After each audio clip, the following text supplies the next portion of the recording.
Hey everyone, this is HypoWow and welcome back to more Let's Play Kirby 64. In the last episode, we completed the first half of Shiver Star, and this episode we'll be finishing up Shiver Star altogether, so let's go in here. And so if you're wondering what this is actually a mall level, believe it or not. Some of you are wondering, what exactly is a mall level doing in a place full of snow? Well, the thing I would consider it is to be, maybe it's a reference to Christmas shopping or something. But this has got to be, in my opinion, one of the more happy, pretty much one of the happiest levels in the game. I mean, the shards are pretty easy to get. All the colors are really vibrant and everything, and I just love this level as a whole, really. And so our first shard is actually in this room up this Donkey Kong-esque conveyor belt. Thankfully, there are no barrels to jump over, and here's our shard right here. And so I'm going to keep the cutter ability because there's not for this level, but for another level, but for the next level we'll be playing, because you'll actually need one of the shards for that. And so actually, when I first saw this level, I immediately thought Santa's workshop, because it's in the middle of a snowstorm and everything it's almost like a toy level pretty much. So that's why I thought it was Santa's workshop, but but like I said, it is actually a mall level, which I'm okay with, even though I myself don't really enjoy going to the mall all that much. I think malls are can make really cool levels. Seriously though, I don't think mall levels really get the love that they truly deserve. I mean, there's there's Coconut Mall from Mario Kart Wii, and then there's also the mall level from Sabrina the Teenage Witch Zap. But honestly, how many people even know what that game is? Dang, I didn't realize I had to start all the way back here. Okay, so at least I get my cutter ability back, which is good. I'm just going to avoid, unless there's a power-up I haven't shown off yet, I'm just going to avoid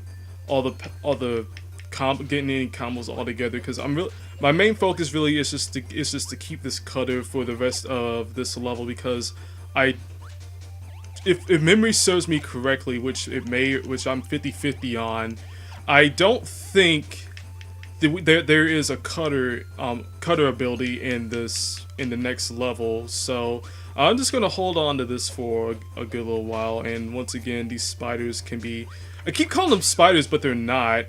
I'm not sure what you can call them, but like I said before, just jump over the lines just to defeat them. And here's another thing about the shards that I'm actually really surprised I never went over, which in all honesty, I probably could have gone over this very first episode, but whenever you collect a shard and you come back to the level, then the shard will be replaced by a blue star.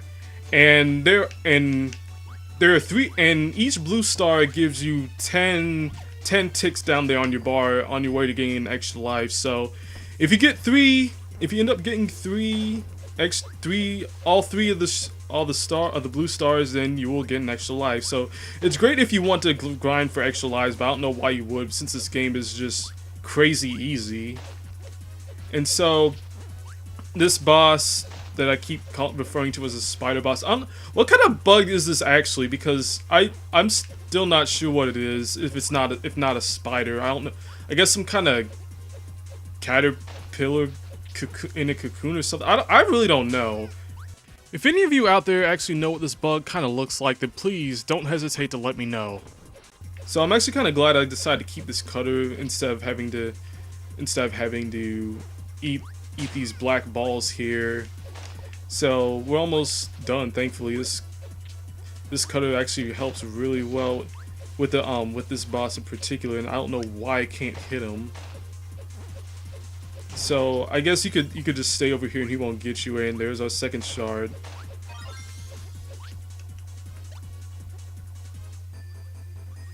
Okay, so immediately after that, here is our third shard, because this is very important.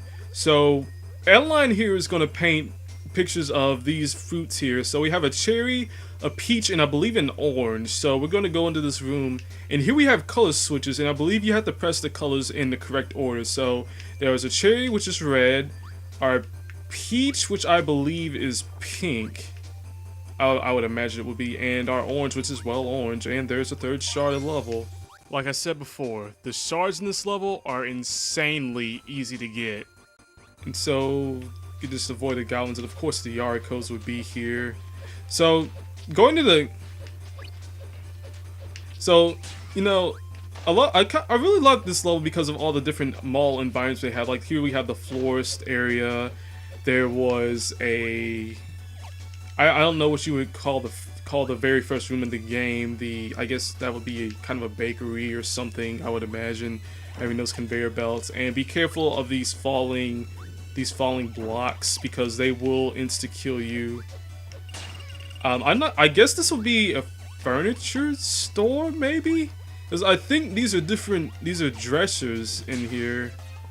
Oh, I didn't even see him. Dang.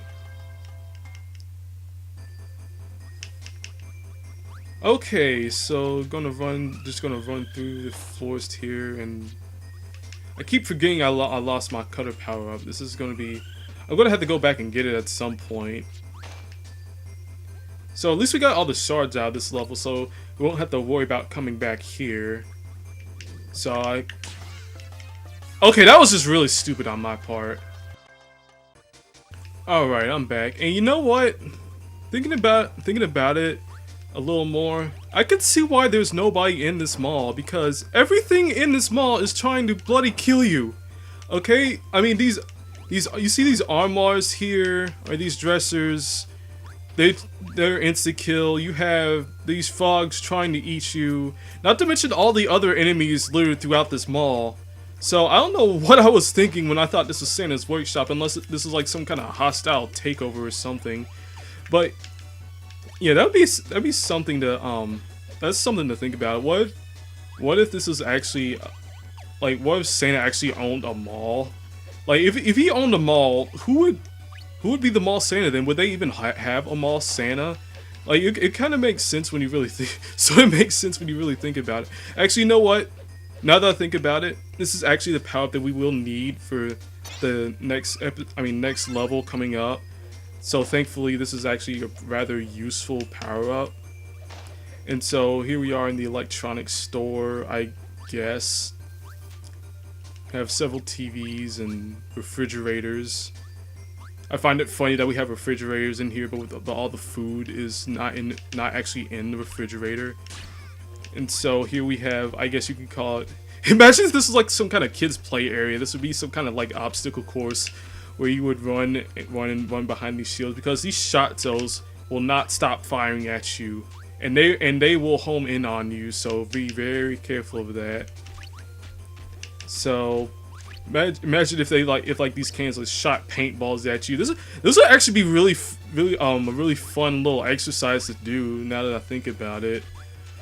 So I guess I'm just gonna ignore that food right there and just be on my merry way. And well, we don't need the maximum to, you know, how about a 1-up? Okay, good. Okay, so at least I won't have to go back there for any more shards. So I bet you're thinking, every level thus far has been rather enjoyable, so what's the difference with this level? Well, this is actually the reason why, like I said before, that people have speculated that this is actually supposed to be a post-apocalyptic Earth with this factory. I mean, even the music reflects it, which I think is very cool. But the thing about this level is, well, it just sucks. Like, it's not designed poorly or anything. It's just really hard. Like, this is one of the, if not the hardest level in the game, because everything, and I do mean everything, is out to kill you. And you probably saw over there that we need a rock, and we need ourselves the drill ability, but I'll be coming back for that one. I'm just more focused on the one later on in this level. That the reason I got the double-sided sword for. So here we have our DDD segment, and hey, look at that. Cutter actually is in this level, but you can't get it. Kind of similar to that minecart level a while ago. So this is why this is part of the reason why this level is just really hard, because of this area right here. Those hammers, if they hit you, again, are insta-kill. So be very careful of that. And it does, and this conveyor belt going the opposite direction does not help things in the slightest either. So be very mindful of that. Be sure that you can make up for that however you can. Just run through and just hit everything, especially this particular area with the Gordo. They'll start throwing that at you. No, I'm not going to run out. I waited too long. Okay, go, go, go, go, go. Okay, good, good. All right. And so as you go on through the level, go on through this area, the areas here will start to get thinner on you. So that makes up for some of the difficulty. And I have to say, I really love this song for this level. It just fits so well with all the metal instruments and just the different sound effects that they had. Just really tell you the mood of this level like really well. And here's another thing about these levels. I mean, this level in particular. Look at all these animals in these glass. See, there's even a bird just sitting in the water. Like there's no. I don't see any breathing apparatuses either. So how in the world are they still alive? I mean, that first one maybe. Was it a hippo or a manatee? I can never tell the difference. I think it's a hippo though. But even hippos, don't they need to come up for air every now and again? I mean, this is pretty much this was what I think is probably one of the more morbid levels in. See, there's even a cat in the water. Like, what's it doing in there? There's no breathing apparatus or anything. It's even winking at us, so that's telling us it's still alive. It's weird. It's almost like it's happy to be in there, and they even threw in. That little girl, I think it's a little girl. I'm pretty sure it's a little girl. Again, there's nothing to breathe in. So this is where we needed the spark and the needle ability. I'm just gonna break that right from the get-go. And I think I'm gonna actually keep this for this level. But your boss fight is actually down here instead of up there. So just stand here and start twisting. And wow, this is actually pretty easy. So you could get the fire ability if you wanted to, but I actually think that this sword is actually a lot more effective. And okay, so yeah, you could just duck just to get rid of that. And so here is our third shard of the level. Thankfully, we only have one shard. Actually, we have 2 shards to go and get. And yeah, here is more crushing ability. So now we don't need this anymore. I think this would be a good time to show off some other abilities with Spark, because I don't think I've shown that many combos. I think I've only shown the sword, the rock, and what was the other one? Oh yeah, with bomb, the light bulb ability. And I think those are the only 3. No, I also showed off the friction one, so 4. So hopefully there'll be some other combos that we can get in here. Oh shoot, that was gonna get pinched there. So that's the thing about this level, is that it tries to trick you by putting, like, you see how on the right side there's a space there's a gap and it's a raised, and then the other one's raised too, but it's kind of, but you can get crushed by it. That's actually kind of a little bit tricky. Like for first timers on this level, this can actually, oh shoot, that can actually kind of throw you off a little bit. So let's go, and I want to get this cake here. And there's also food just lying around everywhere in this level, so it'd be great to go and pick it up if you're low on health, which you probably will be, considering this level as a whole. Oh no, no, no, no! Oh no! Ah! You see, that's the worst part about these crushing levels, is you have to sit there and just watch it happen. All right, so looking back, I think another thing about this area is it similar to other like crusher areas in other games. It's so easy to say, hey, I could probably make this, but how many times do you actually make it? Oh crap. Okay, that time I just got pinched. Okay. Alright, so let's see if I can actually make it this time. Okay, I'm just gonna stay in here and wait. Okay. Crap.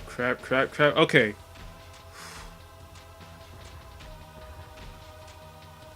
Alright, so now would be, I guess, a good time to show off Spark and what the double Spark does. Is this basically makes a force field around you that will shock other opponents, and you can, and it'll even pretty much detect actually other enemies around the shield, and you can actually rotate the control stick.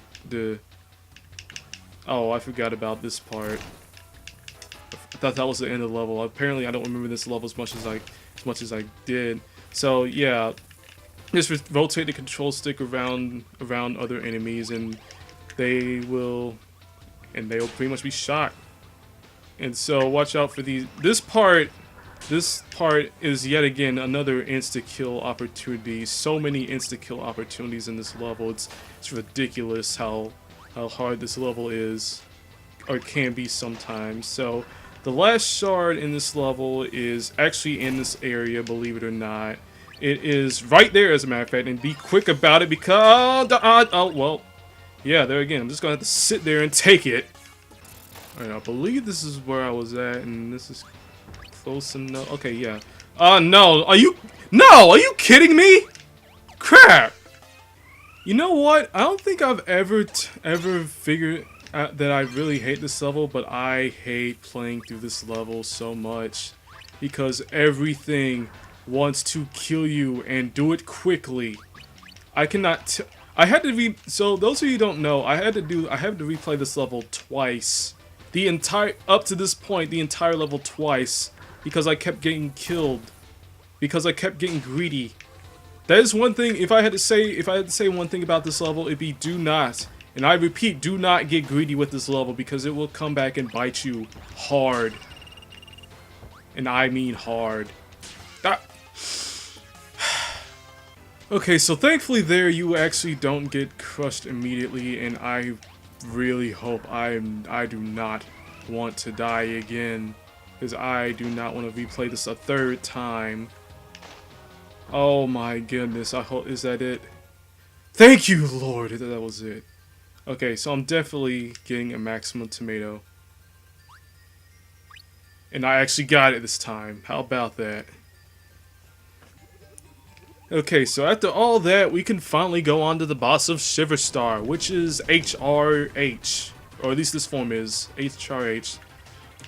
So pretty much his attacks are he'll sweep his hands across this thing like that, and then he'll bring his hands together. In a way, it's kind of like Master Hand. Oh, you know, I never knew he did that because I never got caught in between the hands. Yeah, so he'll just pretty much just slam you to the ground like that if you get caught in there. And he'll also shoot out missiles, which you'll want to inhale and shoot back at him. Unfortunately, they don't give you anything, so they're basically just weapons essentially. So this boss takes a bit of patience. He also has laser attack there, so you want to jump over that. And this would be great to have a power up right now to make this go by a little bit faster, or at least this first form. Wait, do these rocks give you anything? They don't. Unfortunately, so nothing he shoots out gives you anything. That's wonderful to know. Okay, so dang, I keep forgetting he sweeps from left to right. Cause I always stay in the corners here to keep from him, and yet that laser always gets me every time. And I'll be honest with you, this has gotta be probably the coolest scene for any boss fight in any Kirby game. This cityscape looks really awesome right now, and so I also kind of like this boss design too. I mean, there really haven't been too many robot bosses in the Kirby series other than Heavy Lobster from Revenge of Meta Knight. That's the only one I can think of. I don't think any other bosses from Kirby resemble robots other than these two. Wait, what? I just get hit by him? Okay, I guess I just got hit by him. Okay, so I paid a visit to the forest to get our old friend exploding shuriken so we can make this go by a whole lot faster. Okay, so that's probably what you want to use on every boss, and you can even get this power up. Like I said, if you want to get any power combo, go back to the forest, and thankfully 2 of the first 3 enemies that are in the forest level are Sir Kibble and Poppy Brothers. So it's very worth your while to go back and get that, because this is by far the best power up in the game. I mean, I love this power up to death. And so we almost got him here. This makes things a whole lot easier. And thankfully he's swooping right to left this time. So I think you can actually duck under, yeah. So just wait for him to, and that's his first form. So his second form, HRE, which he'll jump over here, he'll have these metal pinchers, which you'll have to avoid. And so, again, just jump and just shoot the mess out of the exploding shurikens, because it's such a great power up. I don't know why I didn't get this before. Oh shoot, he's gonna land on me. Okay, good. Okay, so yeah, he'll back up too, and you can just walk underneath him as well. And they'll try to pinch you again. Just throw more shurikens at him. And that's it for HR. Now we just need to grab our shard, and there it is. And that's it for Shiver Star. Almost, just about.